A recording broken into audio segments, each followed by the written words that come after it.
بسم اللہ الرحمن الرحیم الحمد للہ رب العالمین وبہ نستعین وصلی اللہ وسلم علی سید الانبیاء والمرسلین وعلی آلہ واصحابہ اجمعین ومن تبعہم باحسان الی یوم الدین اما بعد۔ اللہ سبحانہ و تعالیٰ کے توفیق اور اس کے فضل و کرم سے اس نشست میں انشاءاللہ امام ابو عیسیٰ محمد ابن عیسیٰ الترمذی رحمہ اللہ کی حدیث کی معروف کتاب جو کتب ستہ میں شمار ہوتی ہے، اس کتاب کا نام کیا ہے، علمی نقطہ نظر سے اس کا کیا نام ہے، اس کی وضاحت انشاءاللہ اس نشست میں ہوگی۔ یعنی آپ نے اس حدیث کی کتاب کو اس نام سے بھی سنا ہوگا، سنن الترمذی، اور اس نام سے بھی سنا ہوگا کہ جامع الترمذی۔ اس سلسلے میں امام ابو عیسیٰ الترمذی رحمہ اللہ کی یہ جو حدیث کی کتاب ہے، کیا یہ جامع الترمذی ہے یا یہ سنن الترمذی ہے؟ اس کو جاننے کے لیے آپ کو یہ بھی جاننا ضروری ہے کہ السنن کس کو کہتے ہیں محدثین کی اصطلاح میں، الجامع کس کو کہتے ہیں محدثین کی اصطلاح میں۔ یہ بات آپ کو اچھی طرح جاننا چاہیے۔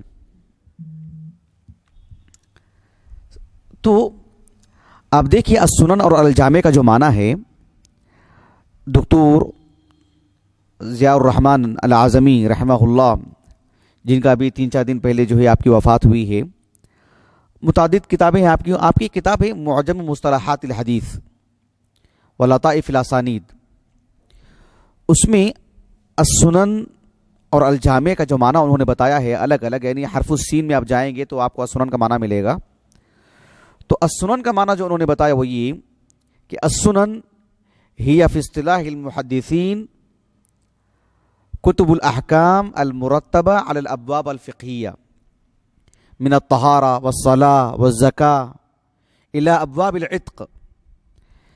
کہا کہ احادیث کا وہ مجموعہ جو احکام سے متعلق ہو اور فقہی نقطہ نظر سے اس کے ابواب جو قائم کیے جاتے ہیں، مرتب کیے جاتے ہیں، اس طرز کی کتابیں،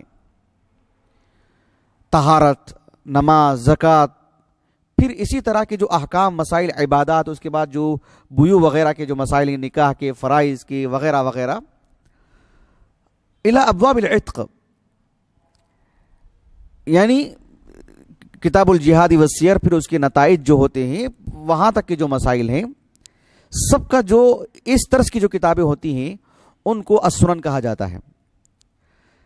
دکتور ضیاء الرحمن العظمی رحمہ اللہ نے ایک بات یہ بھی لکھا اس میں کہ ولا يذكر فيها شيء من الموقوفات والمراسیل، یعنی یہ جو السنن اس طرز کی جو کتابیں ہوتی ہیں، اس میں موقوفات، موقوف روایتیں، مراسیل، یہ سب نہیں ہوتی ہیں۔ اس میں کیوں نہیں ہوتی ہیں؟ اس لیے کہ محدثین کی اصطلاح میں جب السنہ کہتے ہیں، یعنی سنتن، محدثین کی زبان میں کہ لا تسمى سنتن فی اصطلاح المحدثین، محدثین کی اصطلاح میں اسے سنت نہیں کہتے۔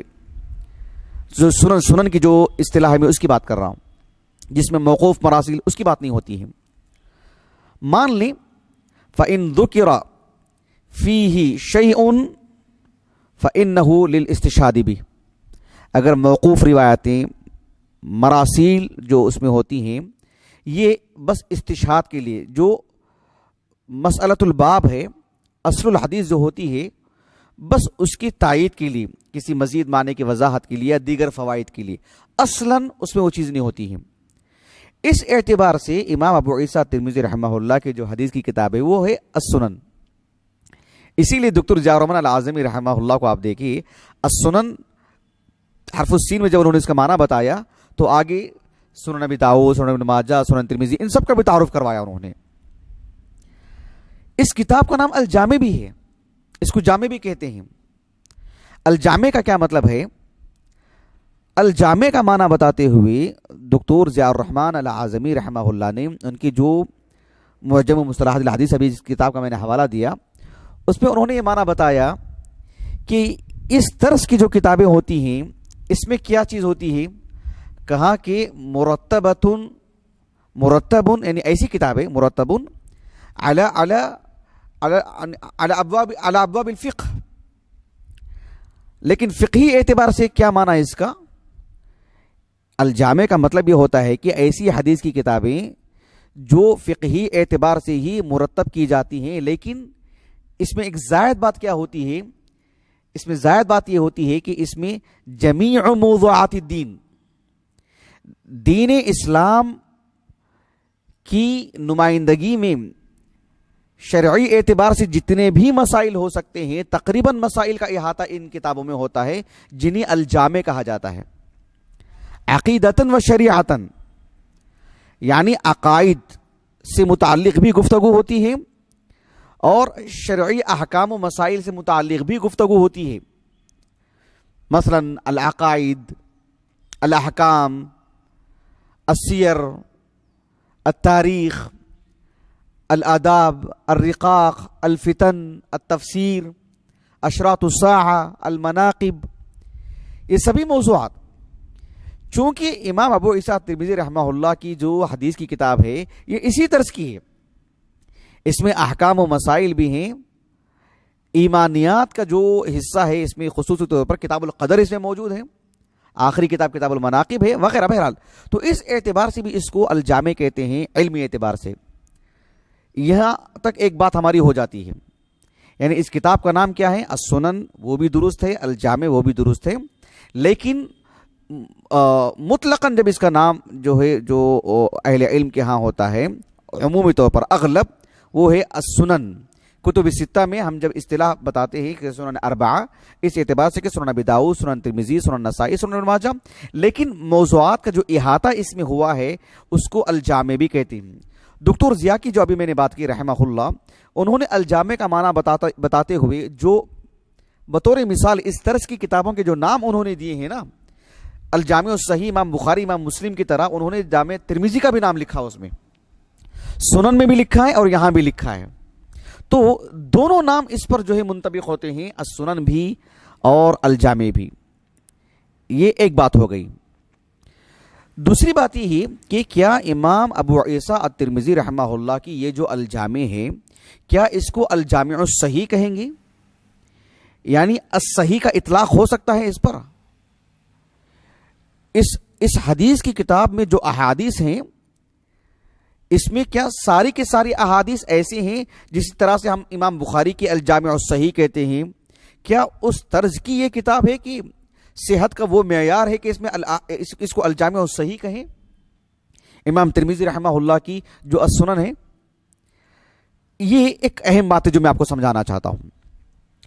اس سلسلے میں پہلی بات یہ ہے کہ حافظ ابن کثیر رحمہ اللہ کی جو کتاب ہے اختصار علوم الحدیث، جو آپ نے حافظ ابن الصلاح رحمہ اللہ کی معرفت علوم الحدیث کا اختصار کیا، آپ نے تہذیب کی اس کی، الباعث الحثیث اس کا نام ہے یا نہیں ہے، حافظ ابن کثیر نے اس کا نام رکھا نہیں رکھا، یقیناً ایک مختلف فی مسئلہ ہے علمی اعتبار سے. یہ جو الباعث الحثیث فی اختصار علوم الحدیث 2 جلدوں میں جو ابھی فی الحال چھپتی ہے شیخ احمد شاکر مصری رحمہ اللہ کی تحقیق کے ساتھ، تو اس کتاب میں آپ دیکھیے کہ الصحیح، حدیث صحیح کیا ہوتی ہے،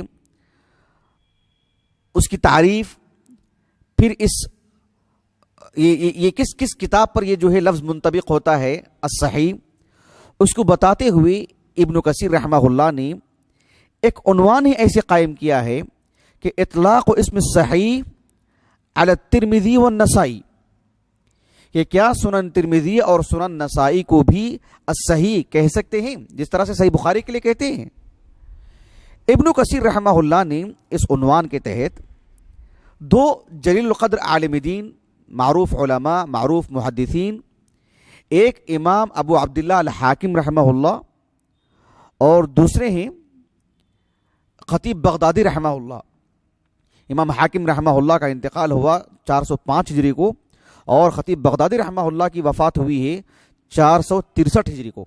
کہا کہ وکان الحاکم ابو عبداللہ والخطیب البغدادی یسمیانی کتاب الترمذی الجامع الصحیح، الجامع الصحیح.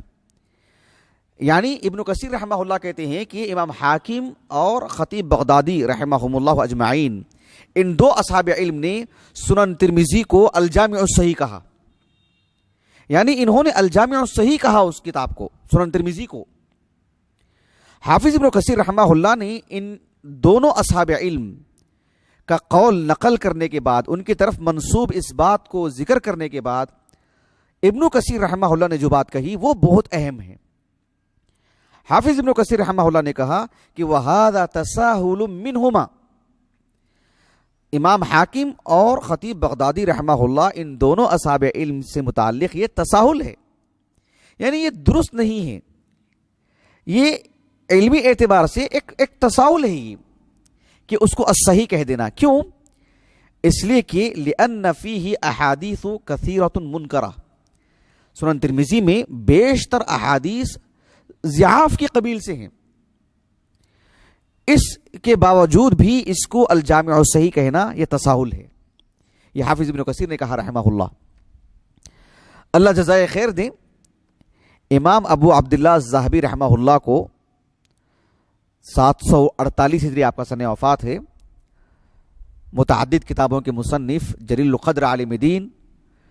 آپ کی جو کتاب ہے سیر اعلام النبلاء، اس میں امام ترمذی رحمہ اللہ کا جو ترجمہ حیات انہوں نے لکھا ہے، مؤسسۃ الرسالہ کا جو نسخہ میرے پاس ہے اس میں 13ویں جلد ہے، غالباً صفحہ نمبر یاد نہیں ہے، تو انہوں نے امام ترمذی رحمہ اللہ کا ترجمہ حیات لکھتے ہوئے آپ کی السنن پر بھی آپ نے گفتگو کی۔ سنن ترمذی کا تعارف انہوں نے جو کروایا ہے بہت عمدہ، بہت شاندار۔ اس میں ایک خاص بات وہ بھی ہے جو مجھے آپ کو سمجھانا ہے۔ امام ذہبی رحمہ اللہ کہتے ہیں کہ قلت فی الجامع علم نافع وفوائد غزیرۃ ورؤوس الاسلام ورؤوس المسائل وهو احد اصول الاسلام لولا ما قدره باحاديث واهية بعضها موضوع وكثير منها في الفضائل۔ امام ذہبی رحمہ اللہ نے کہا کہ امام ترمذی رحمہ اللہ کی یہ جو حدیث کی کتاب ہے نا الجامع، کہا کہ اس میں بہت ہی نفع بخش علم ہے، متعدد فوائد ہیں، فقہی اعتبار سے، علل الحدیث کے اعتبار سے، علوم الحدیث کے اعتبار سے۔ سبحان اللہ، یعنی علوم الحدیث کی تطبیق ہو جاتی ہے اگر سنن ترمذی کو نہایت انہماک سے پڑھتے ہیں تو، فقہی اعتبار سے درک حاصل ہو جاتا ہے اگر جو ہے مطلب انہماک سے اس کو پڑھتے ہیں تو،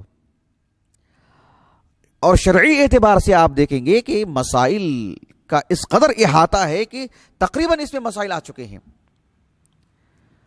اور کتب ستہ یعنی تقریباً 90-95 شرعی اعتبار سے جو احادیث جو مسائل احادیث اللہ کے رسول کی جو احادیث ہیں تقریباً اس میں موجود ہیں۔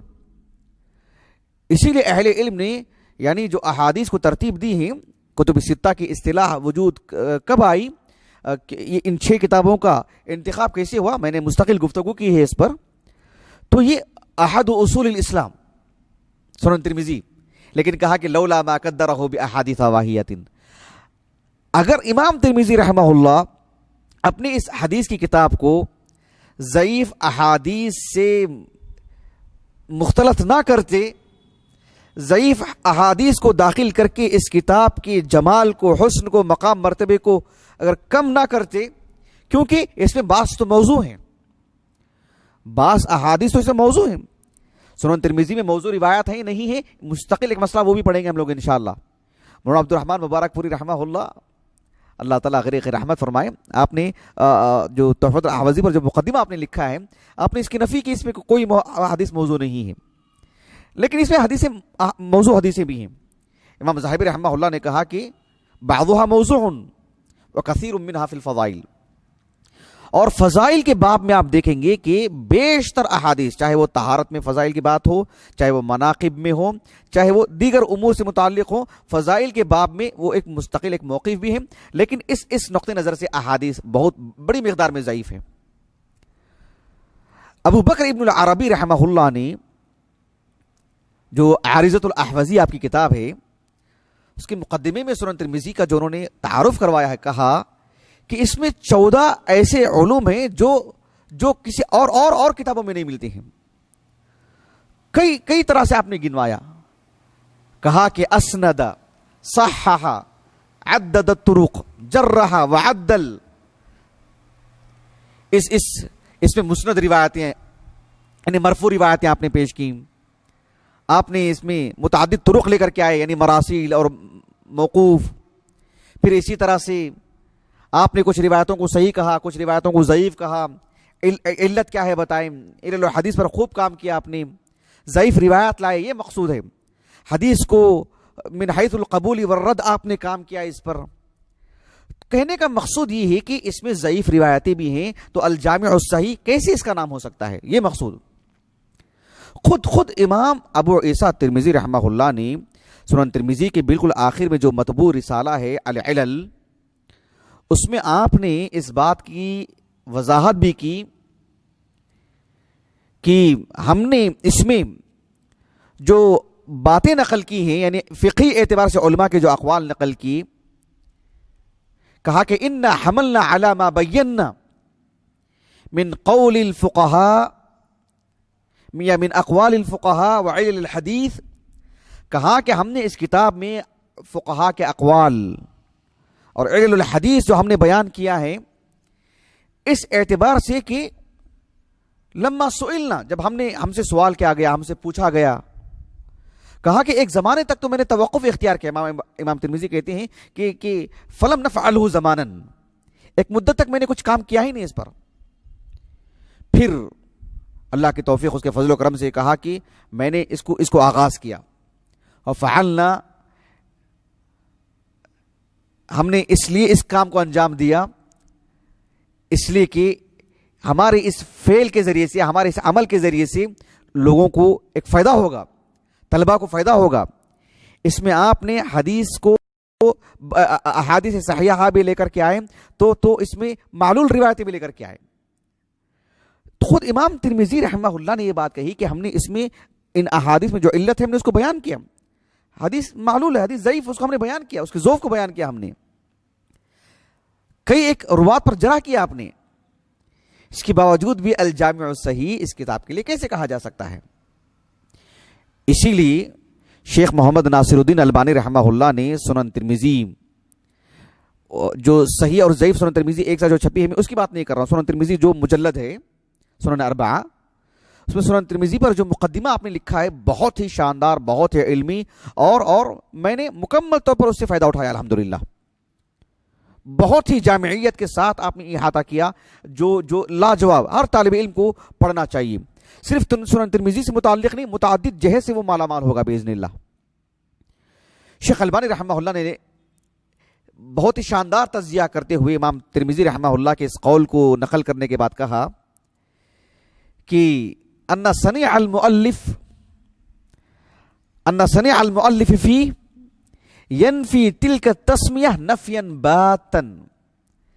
کہا کہ جو لوگ الجامع الصحیح کر کے جو لکھتے ہیں نا، کہا کہ خود مؤلف کا جو کام ہے، یعنی امام ترمذی کا جو عمل بتا رہا ہے کہ الجامع الصحیح اسے کہہ ہی نہیں سکتے، مکمل طور پر اس کی نفی ہو جاتی ہے، اسے کہہ ہی نہیں سکتے. اس لیے کہ امام ترمذی رحمہ اللہ کو آپ دیکھیں، لما قد روا عشرات الاحادیث مصرحا، امام ترمذی رحمہ اللہ نے بیشتر ایسی احادیث لے کر کے آئیں مصرحا بعدم صحتها، یعنی امام ترمذی رحمہ اللہ بیشتر احادیث کو نقل کرنے کے بعد کہا کہ یہ حدیث غریب ہے، یا اس کے ضعف کی طرف اشارہ کرتے ہیں، اس حدیث کا ضعف بتاتے ہیں. بیشتر احادیث خود امام ترمذی رحمہ اللہ، متعدد احادیث کاشفا عن عللها، امام ترمذی رحمہ اللہ نے بیشتر احادیث کو نقل کرنے کے بعد اس میں کیا علت ہے اس کی وضاحت کیا آپ نے. کبھی کبھار تو ایک راوی کا ضعف بتاتے ہیں، تارتن بضعف رواتها وتارتن باضطرابها وباخرى ارسالها، یعنی سند میں کس نقطہ نظر سے ضعف ہے آپ اس کو اس کی متعدد جہت بتاتے ہیں، اس کی شکلیں بتاتے ہیں. ان سب کے باوجود اسے الجامع الصحیح کیسے کہہ سکتے ہیں؟ اسی لیے آپ غور کیجئے کہ جیسے کشف الظنون ہے، مثلا کشف الظنون حاجی خلیفہ کی رحمہ اللہ، انہوں نے امام ترمذی رحمہ اللہ کی جو الجامع ہے اس کا تعارف کرواتے ہیں ہوئے اس کو الجامع الصحیح لکھا، اس کو الجامع الصحیح. اسی سے یہ چیزیں شہرت پاتی ہیں. حتیٰ کہ تعجب کی بات یہ ہے، اہل علم نے جس چیز پر تعجب کا اظہار کیا خصوصاً اس دور میں، شیخ احمد شاکر مصری رحمہ اللہ 1958 آپ کا سنہ وفات ہے، بہت ہی عظیم محقق ہیں. مسند احمد کی تحقیق کی انہوں نے، تفسیر طبری کی تحقیق کی، ہمارے پاس موجود ہے الحمدللہ. سنن ترمذی پر انہوں نے جو تحقیق کی اور اس کا جو مقدمہ انہوں نے تفسیری طور پر لکھا، اور اس کتاب کا سر ورق پر بھی اسے الجامع الصحیح لکھا، انہوں نے مقدمے میں بھی اس کو الجامع الصحیح لکھا. آپ نے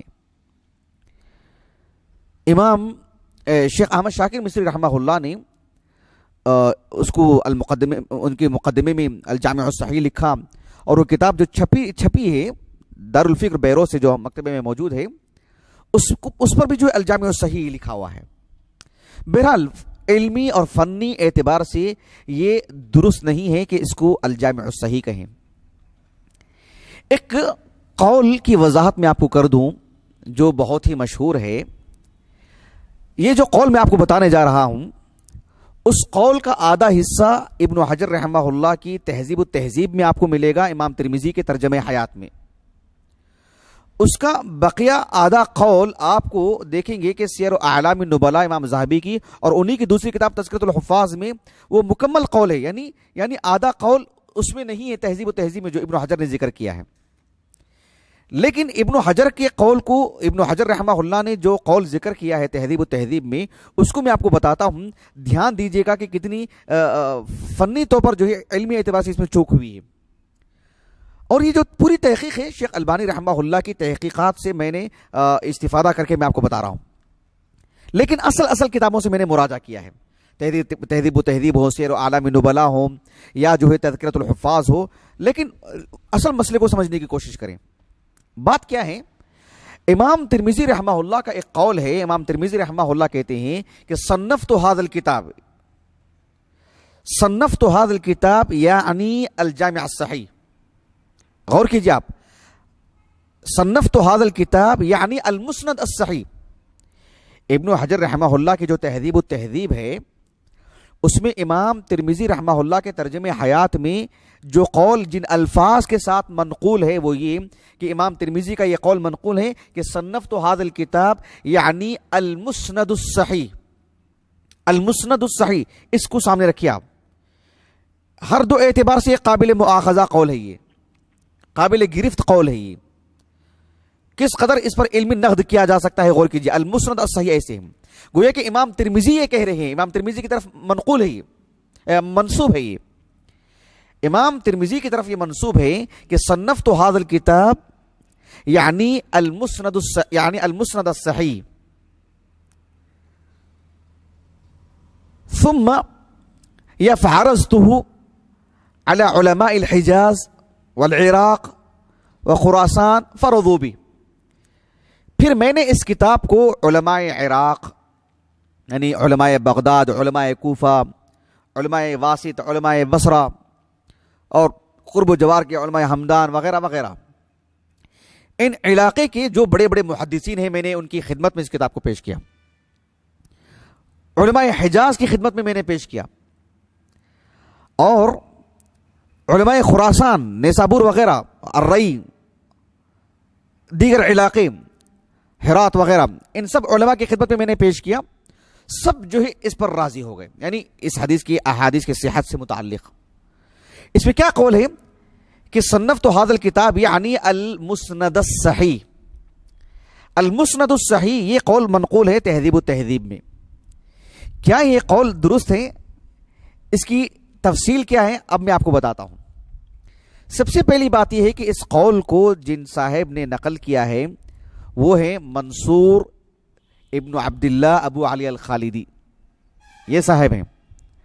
شیخ البانی رحمہ اللہ نے کہا ایک تو یہ قول مردود ہے، اہل علم نے رد کر چکے ہیں اس قول پر کہ اس کو الصحیح نہیں کہہ سکتے ہیں.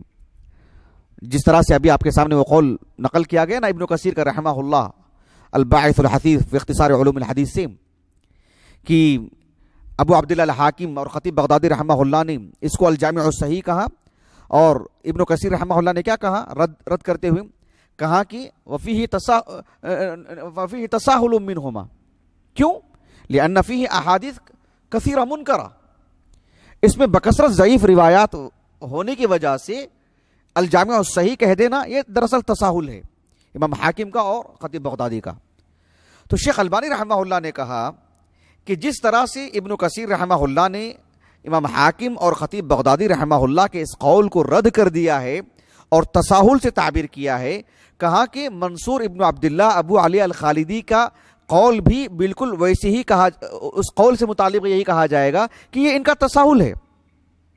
لیکن دلچسپ بات کیا کہی شیخ البانی نے، کہا کہ امام حاکم اور خطیب بغدادی رحمہ اللہ کی طرح منصور ابن عبداللہ الخالدی ثقہ راوی ہوتے تب جا کر کے یہ بات ہوتی، جبکہ یہ فی نفسی ہی ایک متروک راوی ہیں۔ حالق کا لفظ استعمال کیا شیخ البانی نے رحمہ اللہ، کہا کہ یہ راوی ہی اس لائق نہیں ہے کہ ان کی بات کو لی جائے۔ خطیب بغدادی امام حاکم رحمہ اللہ کے بات کو رد کیا جائے گا کہ الجامع الصحیح بات درست نہیں ہے، لیکن یہ قابل احترام علماء ہیں، دونوں ثقہ ہیں، جلیل القدر عالم دین ہیں۔ اگر منصور ابن عبداللہ ابو علی الخالدی خطیب بغدادی اور امام حاکم کی ہم پلہ ہوتے، ان کے ہم رتبہ ہوتے، تب جا کر کے ان کی ثقاہت کو مسلم کرتے ہوئے پھر بھی بات کو رد کر دیا جاتا، لیکن بات کہنے والے ہی تو متروک راوی ہیں نا، یہ اس لائق ہی نہیں ہے کہ التفات کیا جائے، ان کی بات کو لی جائے۔ اس اعتبار سے بات کہی شیخ البانی نے رحمہ اللہ۔ شیخ البانی نے ساتھ میں ایک بات یہ بھی کہی کہ غور طلب بات یہ بھی ہے کہ تہذیب و تہذیب میں امام ترمذی رحمہ اللہ کا جو قول جن الفاظ سے منقول ہے وہ یہ ہے کہ صنفت ھذا الکتاب یعنی المسند الصحیح، المسند الصحیح، ایک تو الصحیح یہ تو ایک مردود بات ہے، رد کر دی جائے گی اس بات کی، لیکن کہا کہ المسند، یہ کہا کہ یہ خود ایک شاذ لفظ ہے، سنن ترمذی کے لیے المسند نہیں کہا جائے گا۔ اب الابواب الفقہیہ اس نقطہ نظر سے ترتیب دی گئی کتاب ہے سنن ترمذی، اسے المسند کہا ہی نہیں جا سکتا، یہ خود ایک مستقل جو ہے قابل مواخذہ بات ہے۔ مزید ایک بات یہ بھی ہے کہ منصور ابن عبداللہ ابو علی الخالدی فی نفسی ہی متہم راوی ہیں، محدثین کے پاس یہ ایک متروک کا مطلب یہ ہے کہ اتفق المحدثون علی ترکی، اور کسی نے ان کی توثیق بھی نہ کی ہو، یہ اس طرز کے راوی ہیں منصور ابن عبداللہ الخالدی ابو علی الخالدی، یہ بھی ایک بہت بڑی بات ہے۔ قابل مواخذہ اس سے بڑی بات ایک یہ بھی ہے کہ منصور ابن عبداللہ الخالدی ہی یہ شخص ہیں جو امام ترمذی کا قول نقل کرتے ہیں، چاہے آپ ابن حجر رحمہ اللہ کے تہذیب و تہذیب دیکھو، یا سیر اعلام النبلاء دیکھو، یا تذکرۃ الحفاظ دیکھو، تینوں کتابیں ہمارے پاس موجود ہیں الحمدللہ، تینوں میں بھی امام ترمذی رحمہ اللہ کے اس قول کا جو ناقل ہے وہ منصور ابن عبداللہ ابو علی الخالدی ہے۔ ایک تو منصور ابن عبداللہ الخالدی ضعیف راوی ہیں، متروک راوی ہیں، ضعیف سے بڑھ کر کے بڑا جو ہے مطلب زیادہ انحط والی بات ہے۔ ساتھ میں ایک بات یہ بھی ہے کہ منصور ابن عبداللہ الخالدی کا جو سن وفات ہے وہ 402 ہجری ہے، اور امام ابو عیسیٰ ترمذی رحمہ اللہ کا سن وفات ہے وہ 270 پر 9 ہجری ہے۔ اندازہ لگائیے کہ درمیان میں کتنی مدت ہے، کتنا فاصلہ ہے، 126 سال کا فاصلہ ہے، 126 سال کا۔ کم از کم منصور ابن عبداللہ ابو علی الخالدی اور امام ابو عیسیٰ ترمذی رحمہ اللہ کے درمیان 2 مزید راوی یا 2 سے زائد راوی ہو سکتے ہیں۔ معضل روایت ہے، یہ معضل روایت ہے، صرف منقطع نہیں، معضل روایت ہے یہ خاص اصطلاحی معنی میں۔ ایسے میں یہ کیسے یہ بات لی جا سکتی ہے بتائیے امام ترمذی کے حوالے سے؟ یہ جو گفتگو ہوئی ہے اب تک آپ کے سامنے، یہ اس سند کے اعتبار سے ابن حجر رحمہ اللہ ہو اور خصوصاً امام ذہبی رحمہ اللہ نے سیر اعلام نبلا اور تہذیب تذکرۃ الحفاظ میں اپنی سند سے انہوں نے بات نقل کی. امام ذہبی رحمہ اللہ نے منصور ابن عبداللہ الخالدی کا قول، لیکن منصور ابن عبداللہ الخالدی براہ راست امام ترمذی کا قول نقل کرتے ہیں. صنفت هذا الكتاب یعنی المسند الصحیح فعرضته على علماء الحجاز والعراق وخراسان فرضوا به. یہ قول منصور ابن عبداللہ الخالدی نقل کرتے ہیں امام ترمذی سے، جبکہ دونوں کے درمیان کی مدت ہی جو فاصلہ ہے 126 سال کا فاصلہ ہے درمیان میں. سبحان اللہ. یہ تو متن کے اعتبار سے کلام ہے کہ یہ معضل روایت ہے، اور فی نفسی منصور ابن عبداللہ الخالدی متروک راوی ہیں، اور اس میں جو قول نقل کیا گیا ہے تہذیب التہذیب میں، اس میں المسند الصحیح ہے. الصحیح یہ بھی قابل رد ہے، اور المسند کی تطبیق تو ہوتی ہی نہیں اس پر، سنن ترمذی پر. ساتھ میں ایک بات یہ بھی ہے کہ سیر اعلام النبلا اور تذکرۃ الحفاظ امام ذہبی کے جو دو کتابیں ہیں، اس میں یہ قول المسند الصحیح کے بجائے الجامع اس لفظ سے موجود ہے کہ صنفت هذا الكتاب یعنی الجامع. سیر اعلام النبلا میں، تذکرۃ الحفاظ میں، اس میں المسند الصحیح نہیں ہے. یہ بھی ایک قابل غور بات ہے. شیخ البانی رحمہ اللہ نے امام ترمذی رحمہ اللہ کا جو معروف قول ہے جو اس سند سے ہمیں ملتا ہے، جس کا آدھا قول تہذیب التہذیب میں ابن حجر نے ذکر کیا ہے، اس کا مکمل یہ جو قول ہے، مکمل جو نص ہے امام ترمذی کے نام پر جو منسوب ہے، وہ سیر اعلام النبلا اور تذکرۃ الحفاظ میں موجود ہے.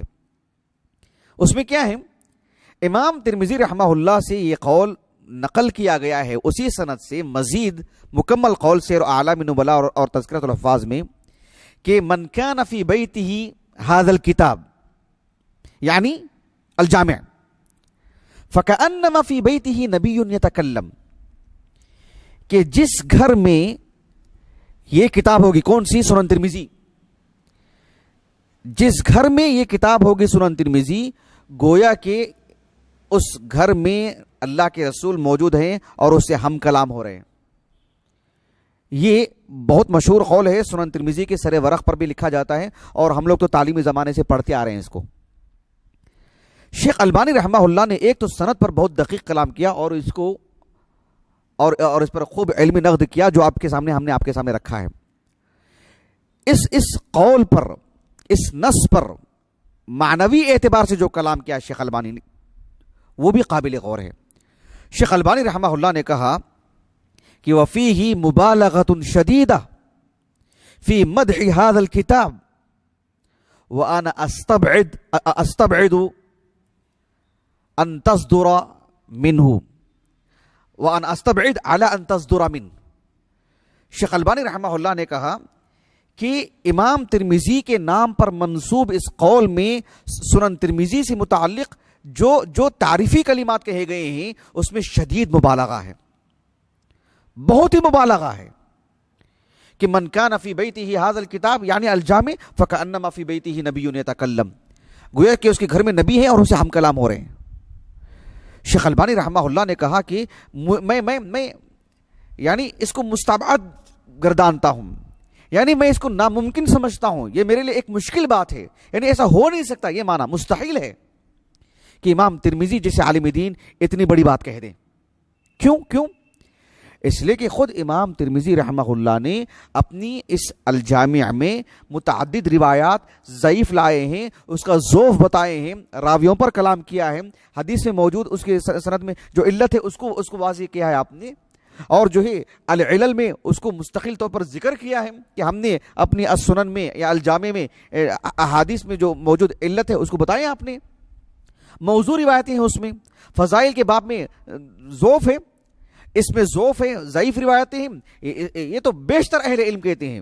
لیکن کچھ محدثین نے اس میں موجود موضوع روایتوں کو بھی واضح کیا ہے. امام ذہبی ہیں اور خصوصی طور پر شیخ البانی ہیں رحمہم اللہ اجمعین. خود امام ترمذی رحمہ اللہ یہ جانتے ہوئے خود آپ نے ایک ضعیف حدیث کو اپنی الجامع میں لکھا اور اس کا ضعف بتایا.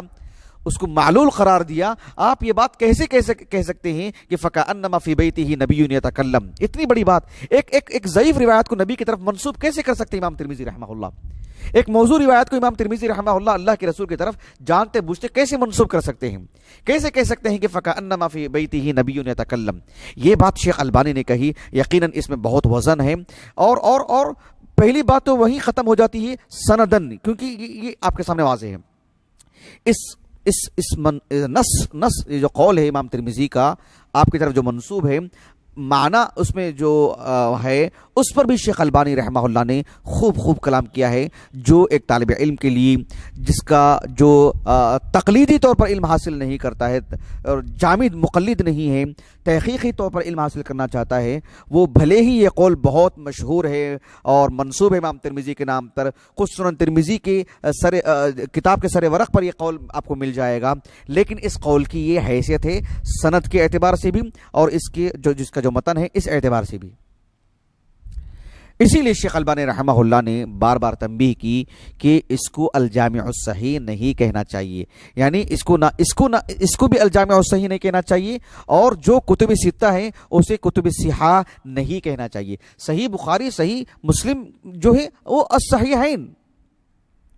اس سلسلے میں امت مسلمہ کے علماء کا اتفاق ہے علمی اعتبار سے، محض عقیدت کے طور پر نہیں، عقیدت کے طور سے اٹھ کر کے علمی اعتبار سے بھی. لیکن سنن اربعہ سے متعلق اور اس کو صحیحین سے جوڑ کر کے کتب ستہ کو صحاح ست جو مشہور اصطلاح ہے، یہ کسی طور پر بھی علمی اور فنی اعتبار سے اور تحقیقی اعتبار سے یہ درست نہیں ہے.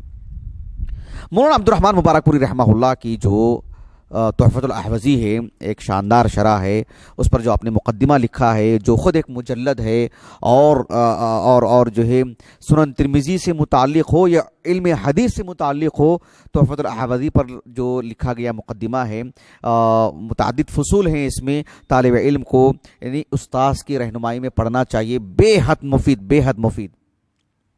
اس میں جو 8ویں فصل ہے وہ مولانا عبد الرحمن مبارک پوری رحمہ اللہ نے سنن ترمذی کا جو نام ہے، یعنی اس کا نام کیا ہے، سنن ترمذی ہے کہ جامع ترمذی ہے، اس کی وضاحت کے لیے ہی آپ نے وہ فصل قائم کی. آپ نے اس معاملے میں اس بات کی وضاحت کی، کہا کہ سنن ترمذی کی جو بیشتر احادیث ہیں کہا کہ وہ صحیح ہیں. کچھ حدیثیں ایسی ہیں جو ضعیف بھی ہیں، لیکن آپ نے موضوع ہونے کی نفی کر دی مولانا عبد الرحمن مبارک پوری رحمہ اللہ نے. لیکن جو سمجھانا چاہتا ہوں میں یہ، مولانا عبد الرحمن مبارک پوری رحمہ اللہ نے کہا کہ اس کتاب میں یعنی جامع الترمذی میں بیشتر احادیث صحیح ہیں، اسی وجہ سے فقیل لہ الجامع الصحیح، یعنی علی طریق تغلیب، یعنی تغلیب کی وجہ سے اکثر احادیث صحیح ہیں، اس وجہ سے اس کو الجامع الصحیح کہا گیا. لیکن بہرحال اس بنیاد پر ہی تو آپ دیکھیں کہ جہاں صحت و ضعف کا اہتمام نہیں ہوتا ہے، یہ حدیث ترمذی میں موجود ہے. بہرحال یہ ایک مناسب موقف، درست موقف نہیں ہے، اور تغلیب ہی کی وجہ سے اس کو صحاح ستہ بھی کہا جاتا ہے، یہ بھی درست نہیں.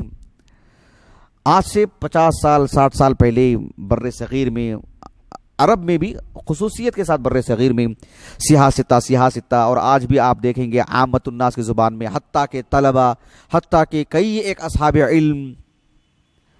میں سمجھتا ہوں کہ جو علماء اہل حدیث ہیں بر صغیر کے سلفی علماء ہیں، 95% تو ان کی زبانوں پر فی الحال یہ چیز ختم ہو چکی ہے کہ وہ صحاح ستہ یا صحاح ستہ کہتے ہوں. خصوصاً شیخ البانی رحمہ اللہ کی تحقیقات سامنے آنے کے بعد ایک جو تجدیدی کارنامہ ہوا ہے الحمدللہ اب تو. لیکن پھر بھی جو پرانے علماء ہیں ان کی زبان پر یہ چیز رائج ہے، لیکن وہ بھی 3-4% ہوں گے، پورے بر صغیر کی بات کر رہا ہوں. تقریباً سب اس کو کتب ستہ ہی کہتے ہیں، صحاح ستہ نہیں کہتے ہیں. لیکن علماء اہل حدیث کے علاوہ دیگر مکاتب فکر کے ہاں ابھی بھی صحاح ستہ اور جو ہے عامت الناس تو صحاح ستہ ہی کہتے ہی ہیں. یہ کسی طور پر بھی درست موقف نہیں ہے. میں اپنی بات کو ختم کرتا ہوں. میں نے الحمدللہ اس بات کو آپ کے سامنے متعدد اس کے جو پہلو ہیں سب میں نے آپ کے سامنے رکھے ہیں. اس بات کو جاننے کی کوشش جان لیجئے کہ اس کتاب کا نام سنن ترمذی ہے یا جامع ترمذی ہے، دونوں درست ہیں. سنن ترمذی بھی کیونکہ اس کی جو ترتیب ہے یا جامع ترمذی اس کا جو احاطہ ہے، ہر اعتبار سے یہ سنن ترمذی جامع ترمذی کہہ سکتے ہیں. لیکن الجامع الصحیح یہ کسی طور پر بھی درست نہیں ہے. تغلیب ہو تب بھی اس قبیل سے بھی یہ موقف درست نہیں ہے. میں اپنی بات کو ختم کرتا ہوں. سبحانک اللہم و بحمدک، اشہد ان لا الہ الا انت، استغفرک و اتوب الیک.